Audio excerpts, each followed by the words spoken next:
sure. Nagulat ka rin. Nagulat ka rin ba?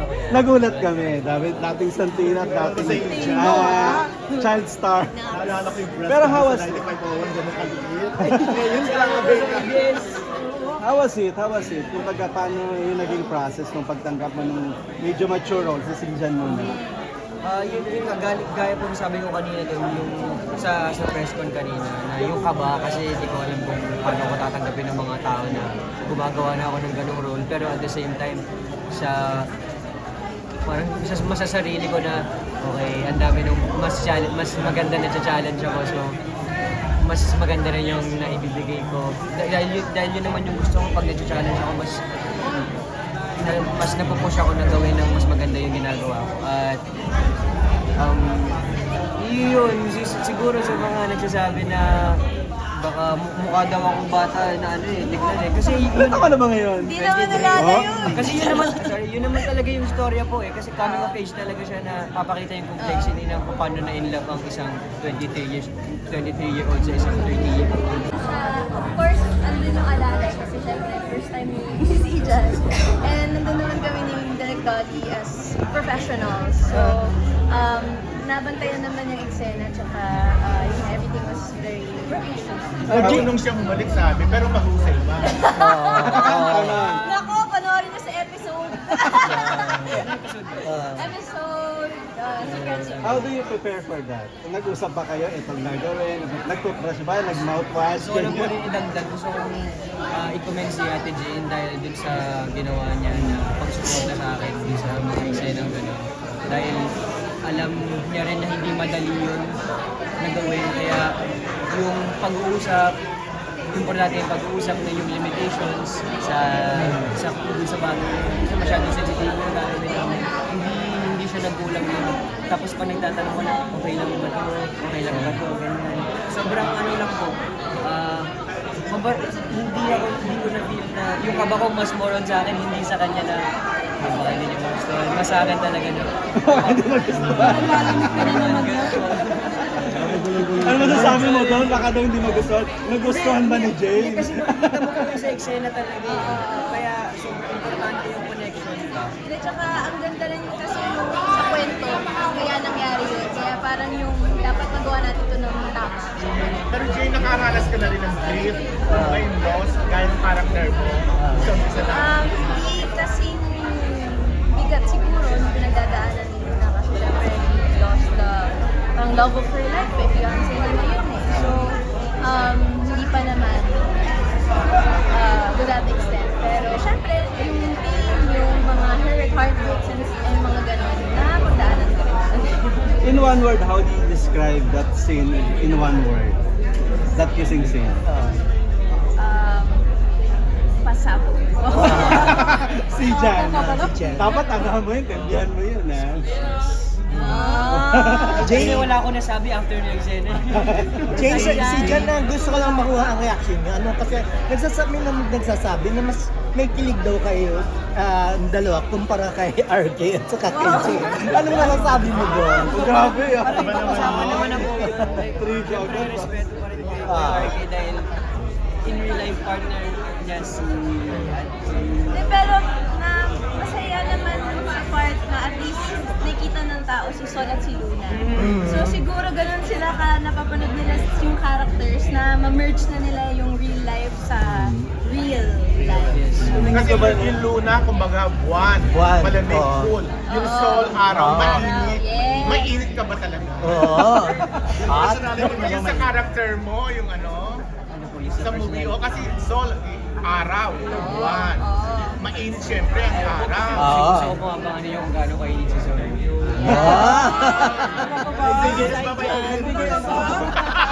Sa Jan, Mainit po. sa Jan kasi dito sa na. Sa Jan may tanong siya. Sir Jan, since ito kasi lumabas ka na, napapanood ka na kapag hali ka na, ibig sabihin ba, umpisa na ito ng Tuloy. paggawa mo ng mga Mature. mature. More mature. Hindi naman yung siguro ibig sabihin mature na halika na kagad.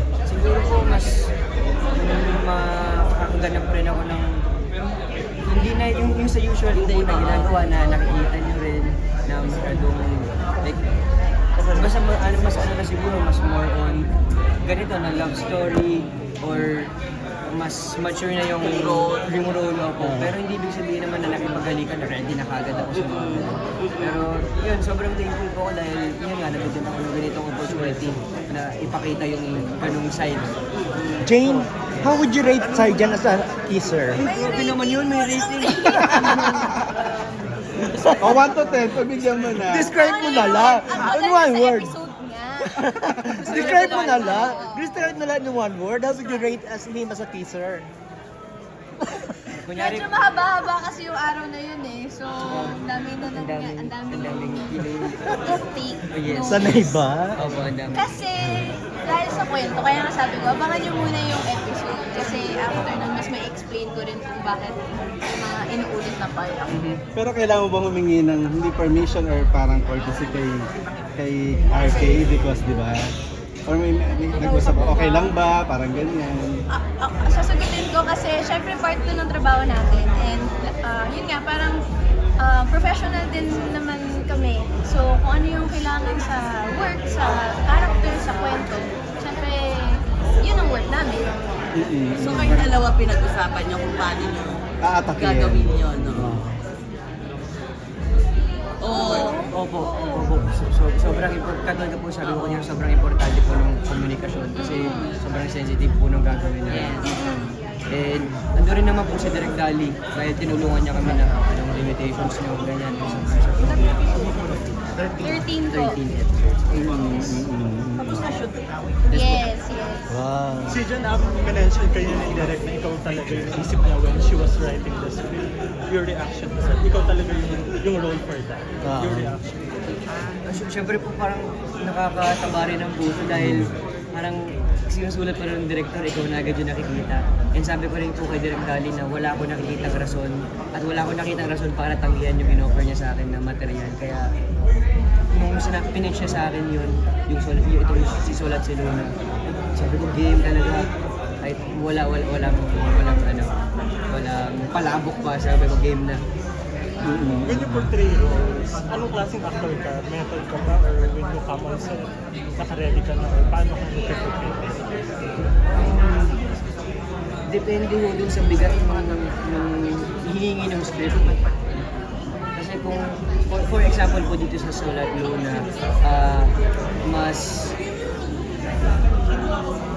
ano lang, mas literal lang siya sa script. Tapos ikaw na bahala lalaruin mo na lang yung imagination mo kung paano mo siya atakin.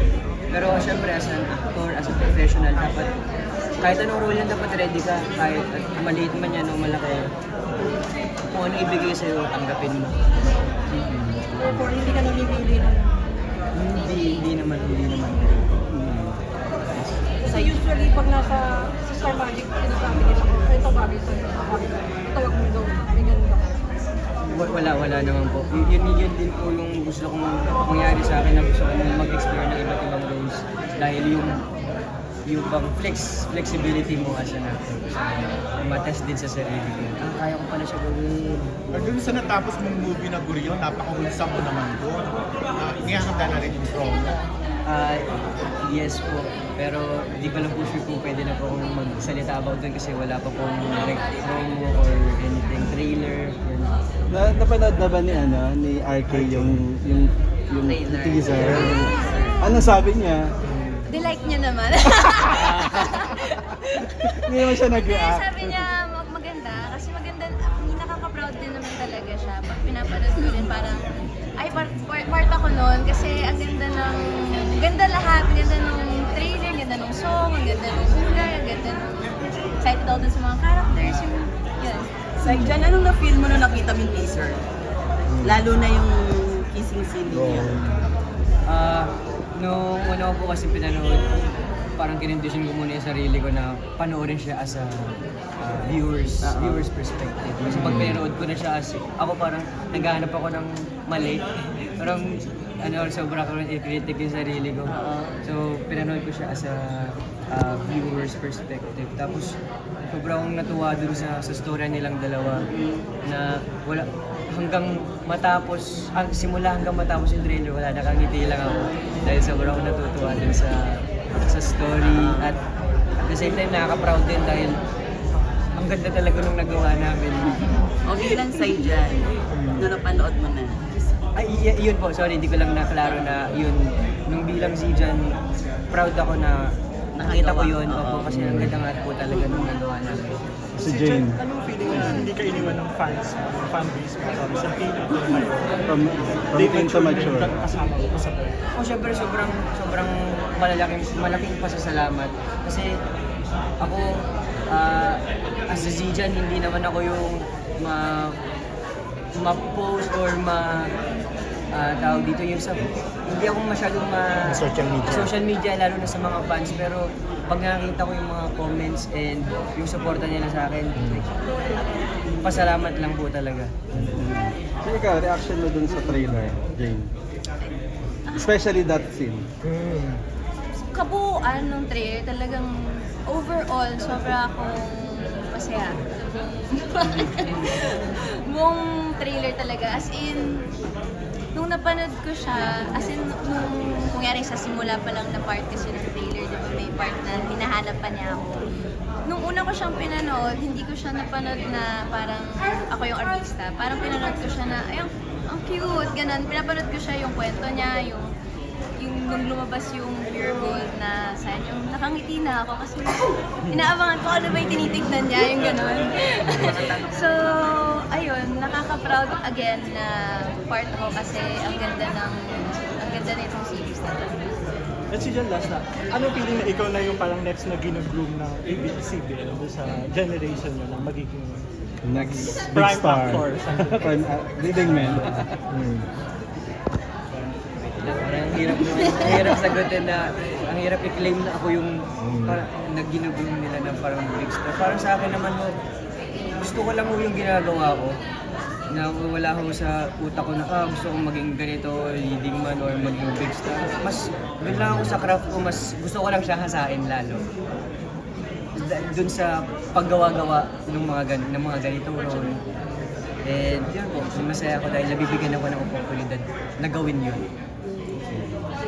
Parang na-awkward ka man na tawagin parang sexy actor ka na rin. Kasi nasesexihan sila sa pang-ups mo. Nag-kissing sila. Diba? Wala ho. Actually, shoot nga namin, nag-trending yung nakasando siya eh. Pero nakita niyo naman po, hindi na siya. Ano ka ba magpalaki? Magpalaki ng katawan, may pressure Sa ba? ngayon, parang wala pa po siya isa. Pero baka po, syempre, eventually, naman po, darating naman. Sorry po, yung kami. Nararamdaman mo rin ba na sexy ka in a way? Kasi nasesexihan sa'yo ang mga tao. Sexy naman tayo sa kung paano natin i-present yung sarili natin. Mas, kumbaga, bahala na ibang tao kung ano mag-isip sa sa appearance mo, pero kung ikaw confident ka sa sarili mo, bakit ka mahiya? Tama. Sa Tino, sino crush mo yun? Tinanong niya dati, di ba? Nung maliit ka pa. Si Luna. Cloud. Cloud face. Si Luna o si Jane? Cloud. Si Si Luna. Si Luna. Bukod kay Luna, sino pa? Parang mayroong gusto po kayo sabihin eh. Last Yung wala po. we have to pull out the orchestra. Please invite them na lang to watch itong Sol and Then. Panoorin nyo. Sol. Go. Si Sol at si Luna, malapit na yan sa Pure Gold Channel. Yes, kasama po namin dito syempre si Jane Oinesa, Joao, at si Karina, at marami pa pong iba, directed by Direk Dolly Dulu sa May 31 na yan, 7 p.m. sa Pure Gold Channel, Pure Gold YouTube channel. Maraming salamat. Thank you.